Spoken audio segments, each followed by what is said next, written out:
Buonasera a tutti, chers amis. Dis-moi que tu m'aimes juste avant d'aller rejoindre les bras de Morphée. Vous le connaissez, dans son étui de velours pourpre rouge. Il est juste magnifique. On y va, les amis.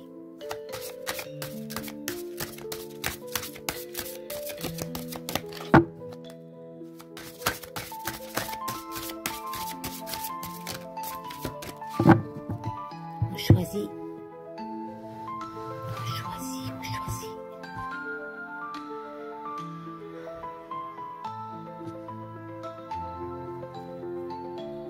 Ça sera celle-ci.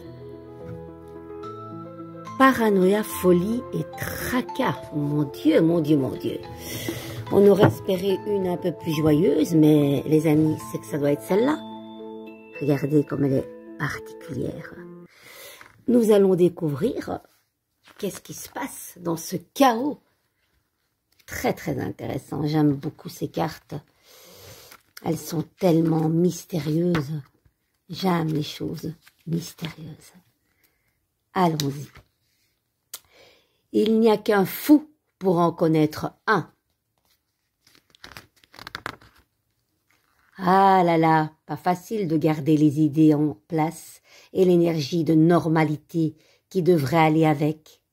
Une période d'échange bercée par des tumultes pouvant aller du simple tracas à l'hystérie paranoïaque folle. Mais que se passe-t-il donc d'aussi compliqué qui ne puisse se gérer une bonne fois pour toutes? Si la situation est épisodique, il faut par tous les moyens stopper définitivement le phénomène.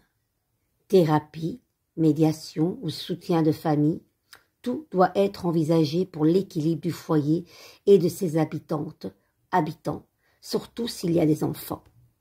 Si c'est une grande première crise qui éclate, il faut te poser une seule question importante ici en conseil. Est-ce que tu as envie de vivre ça une autre fois? À toi de voir maintenant quelle réponse tu veux donner, mais rappelle-toi bien que certains comportements maladifs débouchent sur des actes irréversibles. Prends soin de toi et des faibles qui ne peuvent pas se défendre. Par contre, si c'est toi qui débordes jusqu'à exploser sans retenue possible, va vite demander de l'aide et fais-toi soigner. Si tu veux retrouver l'amour de ton foyer, c'est à toi seul et à personne d'autre que toi de faire ce travail pour aller mieux et réparer les dégâts collatéraux. Les amis, est-ce vous? Est-ce une personne? Pour pas que ça se répète, il faut prendre les devants. Hein. À force de voir le plus célibataire triangulaire, à force de voir le mal partout, tu finis par le déclencher. Comment se fait-il donc que tu t'infliges autant de suspicions imaginaires, de jalousie et de douleur? Ce processus ne peut que te rendre triste, malheureux, malheureuse et seul, car il t'éloigne de toutes les relations décentes possibles qui s'offriront à toi. Cherche maintenant comment tu peux faire pour avancer et non plus pourquoi tu réagis et agis comme ça.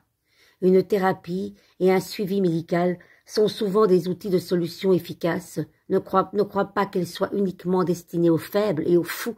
Ce sont de vraies béquilles de soutien ponctuel qui aident beaucoup de personnes qui traversent des moments difficiles. Demande conseil à un médecin.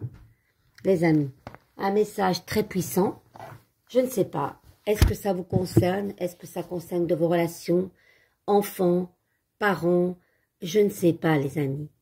Mais cette carte, je trouve qu'elle est très, très intéressante. En tout cas, on vous demande de vous apporter l'aide qu'il vous faut. Thérapeute, psychologue, psychiatre, on ne sait pas. Voilà, les amis. Je vous embrasse. Elle n'est pas très joyeuse, cette carte, je sais, mais ça devait être comme ça. Et puis, nous avons liberté, autonomie, mobilité. Allez, une bonne note. Mais vous savez, derrière ce côté sombre, il y a toujours de la lumière. Il faut aller creuser là-dedans. D'accord? Je vous embrasse. Gros bisouilles.